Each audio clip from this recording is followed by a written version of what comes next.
my parents, because I'm not white passing. I don't pass for white. That's the point. That's the act. Stop judging me and stop. I just lost my daddy and my uncle within 2 days. Baby, you don't have no idea. This is a Louisiana baby. Come down here, experience our culture, and stop judging me. If you don't want me to be black, that's on you, not on me.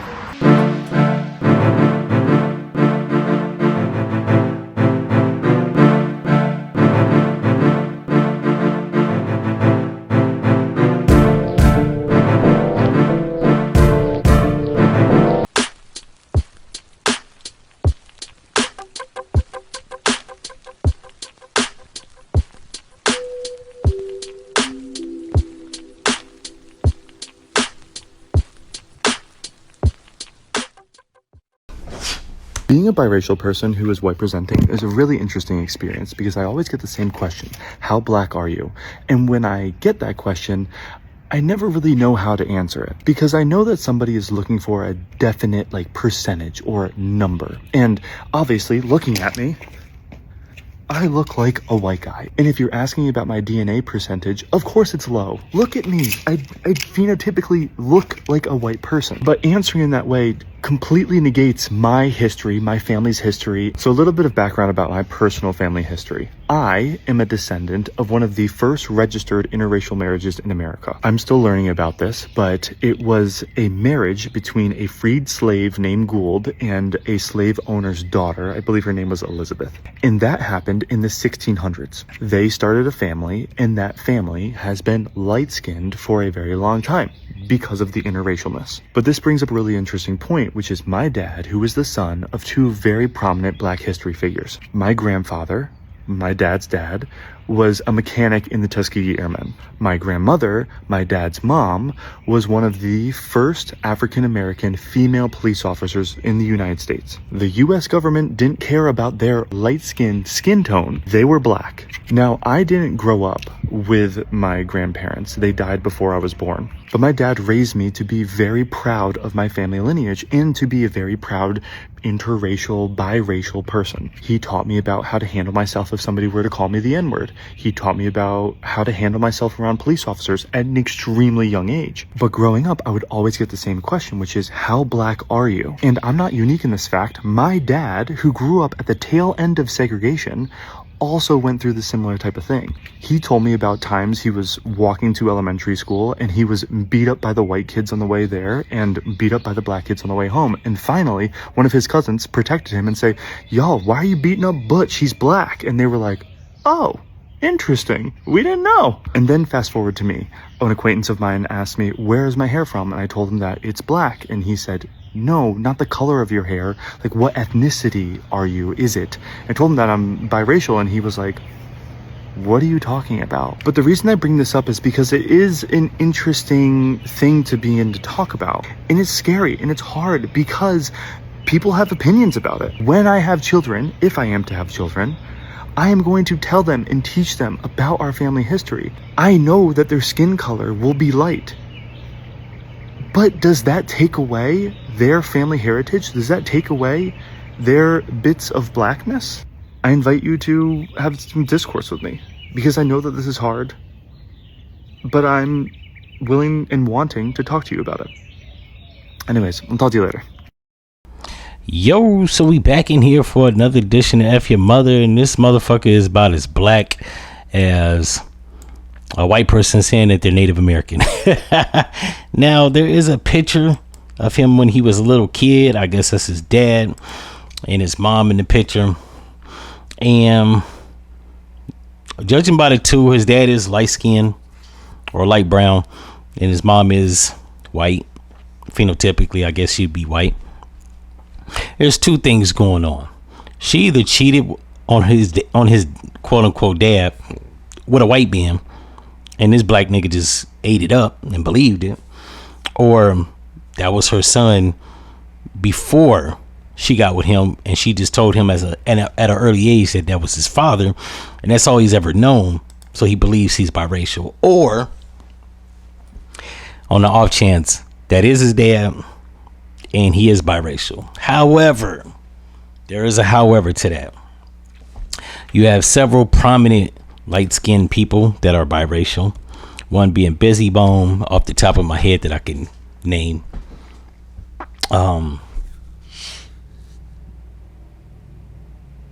That's the only person in the music industry off the top. Mariah Carey. Yeah,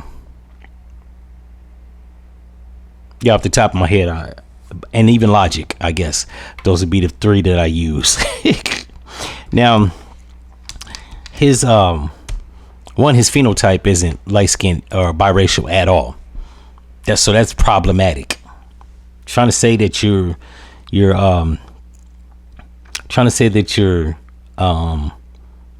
got black in you when there's not a stitch of you that looks black is problematic, because black is a dominant genetic trait, right? We have dominant genes. If you got black in you, you gonna look like you got black in you. His hair is not reminiscent of a black person. His beard, even that garbage man mustache, and I hate people of any race that just has a fucking mustache and no goatee. I don't trust a nigga that don't got a goatee or a beard. You just got a mustache. You look like you're a fucking garbage man for a living. Pack bro the fuck up out of here. And on top of all that, biracial, technically, while you are a part of the tribe, biracial actually isn't black. I think I've done an episode about this before, that biracial genetics don't work like that. You know what I'm saying? When you mix, genetics works more like paint than it does percentages. And I know all the brain dead people that been indoctrinated with bullshit, all the bullshit, what they call it, bullshit education. You've been indoctrinated by the school system. So, you know what I'm saying? I'll forgive your ignorance, but don't argue with somebody that's looked into this, right? It works more like paint than it does percentages. What I mean by that, there's still percentages, right? But if you take green or if you take blue and yellow, you don't get blue or yellow, you get green, right? Something new. It's the same thing with genetics of biracial people. If one parent is white and one person is black, you don't get black or white. You get something new, a combination, an amalgamation of both things. And for the dummies out there that don't know what amalgamation means, it means a mixture of, for lack of better words, right? You get a mix of two things. You don't get one or the other. So technically, just by logic, you don't get black or white. So he was not necessarily, even if his mom didn't cheat on his dad and that's his biological dad, he's actually not black or white. I hate when biracial people say, oh, my white side. Like, you're a piece of fucking toast. What does that even mean? I know what it means, but these are semantics. I don't play into that, because you don't have a white side, you don't have a black side, you have the side. Now, like I said, because we're such, what's the word I'm looking for, Rolodexed? We're such understanding people, and a lot of us are foolish, and we invite everybody to the goddamn tribe and or the cookout. That doesn't constitute an ethnic racial group, right? You just got invited to the fold. By technicality, you are not us. Now, because you caught between a rock and a hard place, like, where the fuck you gonna go to? You can't go to the white side, or maybe you can. I don't know. He looks like he's white presenting, so you actually can go to the white side. But yeah, like, that's not to say that he's not a part of the tribe. He just isn't by definition black. Now, I know some dickheads out there is gonna be like, well, you light skinned too. What does that mean? My father is black. My mom's biracial. It's more of a mixture of, let's say, black was the color blue. There's more mixture of blue than it is yellow. So by definition, I'm not, maybe I don't know, maybe I got a little bit of green, but I look mostly blue, right? Bluish green, which would still be mostly black. And on top of all that, it works like that too. Even if you are mixed, if you can pass for black, you're not only a part of the tribe, but you're not only part of the tribe, but racially you are black. I mean, that's what race is. It's based off of one's skin color.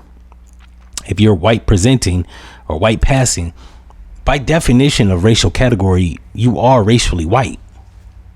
Now, you could still be a part of the group, part of the tribe, but you're still racially white, or we'll call you ambiguous. But in his case, it's not even ambiguous. You couldn't mistake him for anything other than a white man. Like he said, his friend said, like, bro, like, thinks he's white, or thinks he thought he was black. Or let me take that back. His friend thought he was white, and by definition, he actually is racially.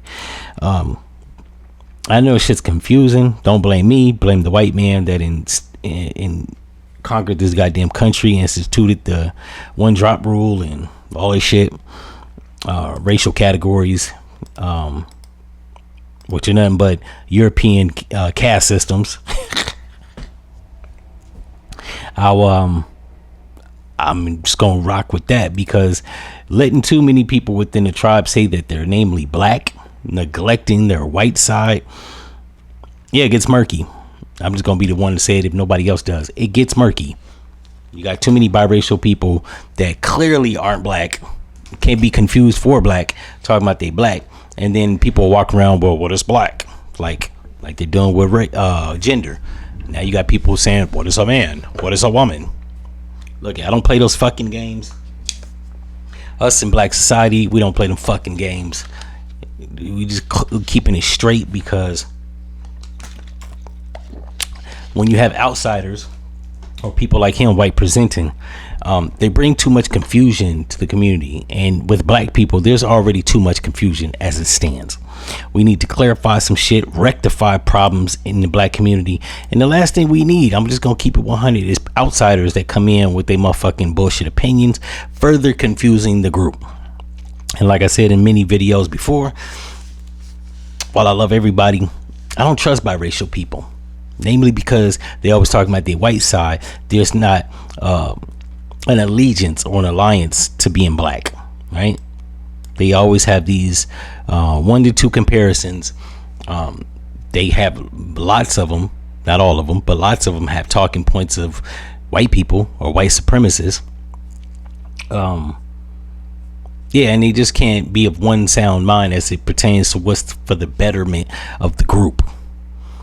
So I don't trust them niggas.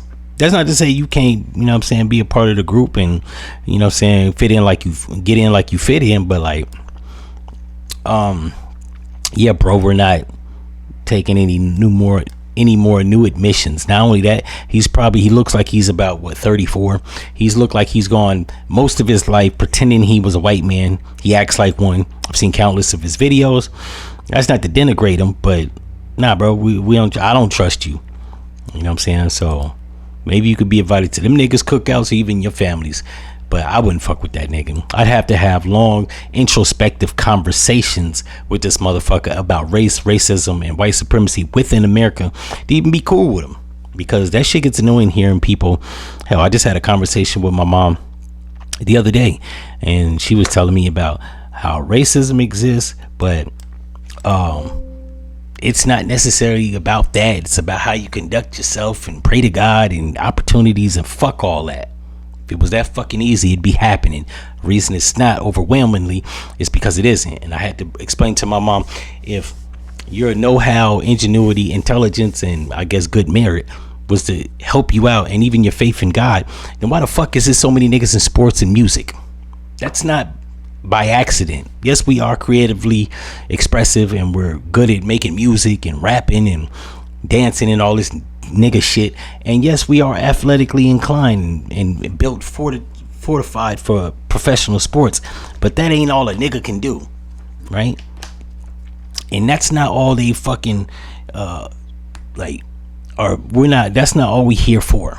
It seems like in the school systems, and we can't put this all on the person or even their parent, it's the fucking school systems. They groom them. If a nigga 6'1" in the 6th grade, they trying to groom him to play football or stop playing the game.